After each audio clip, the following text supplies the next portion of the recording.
Ya vimos que el joint venture es de una forma individual y que lo pueden establecer de forma particular las partes independientemente de la sociedad que esté constituida. Pero ahora hablemos del contrato de compraventa internacional.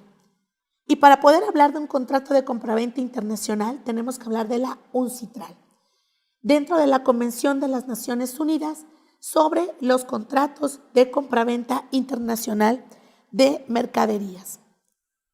La presente convención se aplicará a los contratos de compraventa de mercaderías entre las partes que tengan sus establecimientos en estados diferentes. 1. Tendremos que puntualizar cuando esos estados sean estados contratantes o Convención de las Naciones Unidas sobre los contratos de compraventa internacional de mercaderías. Cuanto a las normas de derecho internacional privado, efectivamente prevean esta aplicación de la ley del Estado contratante. Es decir, dentro de este contrato internacional y bajo el convenio de la UNCITRAL, tenemos que marcar lineamientos muy certeros en cuanto al objeto. Es decir, tenemos que establecer el arbitraje, el idioma, el origen y sobre todo eso, la denominación de origen de nuestro producto que vayamos, obviamente, a insertar dentro de esta contratación internacional. Esta compraventa internacional no tendrá en cuenta el hecho de que las partes tengan sus establecimientos en diferentes estados. En cuanto a ello, no resulte que si el contrato pueda ser susceptible o no susceptible de que pueda realizar una integración para la propia comercialización. Ahora bien, a efectos de determinar esta aplicación de esta presente convención, no se tendrán en cuenta ni la nacionalidad de las partes ni el carácter civil o comercial de las partes. La presente convención tampoco no aplicará a las compraventas de ¿cuáles? De mercaderías compradas para uso personal, familiar o doméstico, salvo que el vendedor en cualquier momento, antes de la celebración del contrato o en el momento de su celebración, no hubiera tenido, ni la menor idea de que prevalecían para ese uso. En cuanto a las subastas, tampoco podrán ser aplicables a esta convención, ni judiciales, ni valores mobiliarios, títulos o efectos de comercio y dinero, de buques, embarcaciones, aerodeslizadores y aeronaves, de electricidad. En cuanto a la formación del contrato, en el artículo 14 de esta convención establece la propuesta para celebrar un contrato dirigida a una o varias personas determinadas. Constituirá oferta si es suficientemente precisa e indica la intención del oferente de quedar obligado en caso de aceptación. Es decir, solo con un ok en materia internacional das por facto, das por hecho que estás realizando un comercio internacional, que estás acordando entre las partes la realización de ese acto de comercio. Una propuesta es suficiente, precisa, si indica las mercaderías y expresa o de forma tácita señala la cantidad, el precio y prevé el medio para determinarlos. Asimismo, tendremos el artículo 15 que nos habla de la propia oferta, cómo será establecida. Este artículo 16 en cuanto a cómo podrá ser revocada esta oferta. El artículo 17 en cuanto a que le pueden insertar que esta oferta puede tener el carácter de irrevocable, y el artículo 18 que nos habla de que toda declaración u otro acto del destinatario que indique el asentimiento a una oferta constitutiva de aceptación se dará con el silencio o la inacción por sí solos y no constituirán la aceptación de la misma. Ojo y aguas con este artículo 18. Léanlo detenidamente, ya que nos marca que no se constituirá al silencio si ustedes no contestan a lo mejor un correo electrónico donde les están mandando los objetivos de esta contratación internacional. Si ustedes dan el silencio, invocarán dentro de arbitraje internacional, en caso de alguna discrepancia, esta ejecución de este principio de la Convención de las Naciones Unidas, es decir, de la UNCITRAL, el artículo 18. Así tenemos por demás artículos importantes, el artículo 19, el 20, 21, y por último, y quiero hacer énfasis en este artículo 24, que nos dice: a efectos de esta parte de la presente convención, la oferta, la declaración de aceptación o cualquier otra manifestación de intención llega al destinatario cuando se comunica verbalmente o se entrega por cualquier otro medio al destinatario personalmente, o en su establecimiento a la dirección postal, o si no tiene establecimiento ni dirección postal, al de su residente habitual. Todas estas disposiciones generales que encontraremos a la faz del incumplimiento de esta convención y de este contrato en el capítulo 1 del artículo 25 al 29 de este convenio.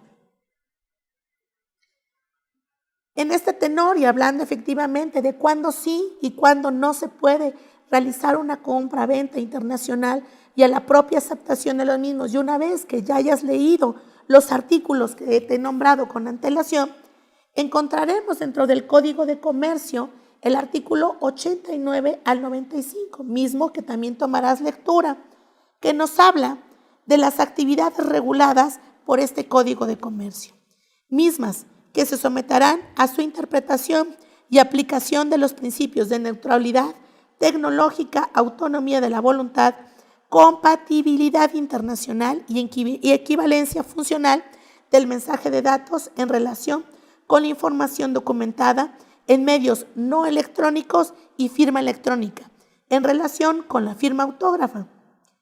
En los actos de comercio y en la formación de los mismos podrán emplearse estos medios electrónicos, ópticos o de cualquier otra tecnología.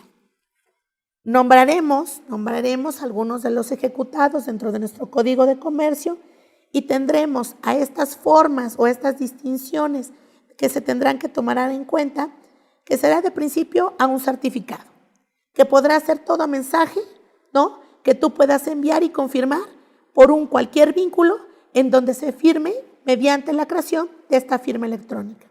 Sobre los datos de creación de la propia firma electrónica, es decir, también la podrás encriptar esta firma electrónica. En cuanto al destinatario, es decir, a la persona designada por el emisor para recibir este mensaje. Al emisor, toda persona que tendrá el tenor de estos mensajes de datos y que haya actuado en nombre propio.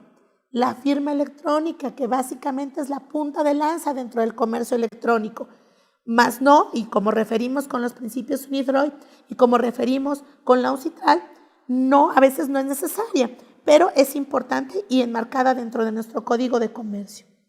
Y nos las denota de tal forma que nos dice que los datos en forma electrónica considerados en un mensaje de datos o adjuntados o lógicamente asociados al mismo por cualquier tecnología que no son utilizados para identificar al firmante en relación con el mensaje de datos e inclinar que el firmante aprueba la información contenida en el mensaje de datos y produce los mismos efectos jurídicos que una firma autógrafa.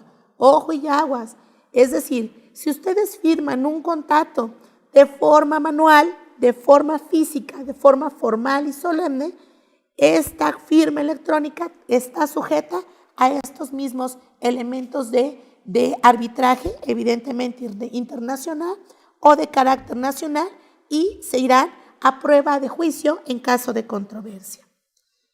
Tenemos otro término que abarca nuestro Código de Comercio, que es la firma electrónica avanzada o fiable, lo que les hablaba de la firma digital, y en cuanto a encriptar esta firma digital, la cuestión del firmante, el intermediario, el propio mensaje de datos, ¿no?, que es la información generada, enviada, recibida o archivada en medios electrónicos. La parte que confía, que nos dice La parte que siendo o no el destinatario actúa sobre la base de un certificado o una firma electrónica. Tenemos otro personaje importante aquí, que es el prestador de servicios de certificación, a la Secretaría, que se entiende por Secretaría, evidentemente a la Secretaría de Economía, que es a donde podrás ejercer y tomar en cuenta la institución o la creación de esta firma digital, más la encriptación de la misma. Y evidentemente al titular de este certificado. Podemos decir que cuando la ley exija la forma escrita para los actos, convenidos o contratos, obviamente que se cumplen de manera formal y de manera solemne, se habrá de cumplir dentro de los mensajes de datos. Cuando adicionalmente la ley exija la firma de las partes, dicho requisito se tendrá por cumplido tratándose dentro de los mensajes de datos, siempre que éste sea atribuible a las partes. Salvo pacto en contrario y referencia a esta cuestión del comercio electrónico, el contratario entre el emisor y el destinatario, el mensaje de datos se tendrá por expedido en el lugar donde el emisor tenga su establecimiento y por recibido en el lugar donde el destinatario tenga el suyo. Obviamente previsto en el artículo 90 de esta ley de estudio.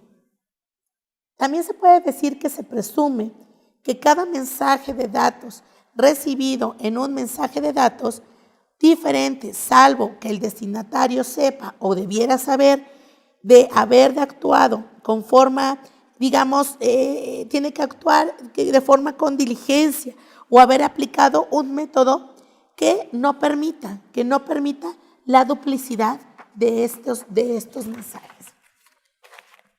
Como es sabido, bueno, pues podemos decir que dentro del comercio electrónico no solo se enfrasca a la cuestión meramente comercial y que pueda ser solemne, sino que va mucho más allá del propio lápiz y papel. Si no, insisto, con una tecla Enter podremos dar cauce a un contrato internacional y al avance dentro de un comercio y de una propia actividad empresarial.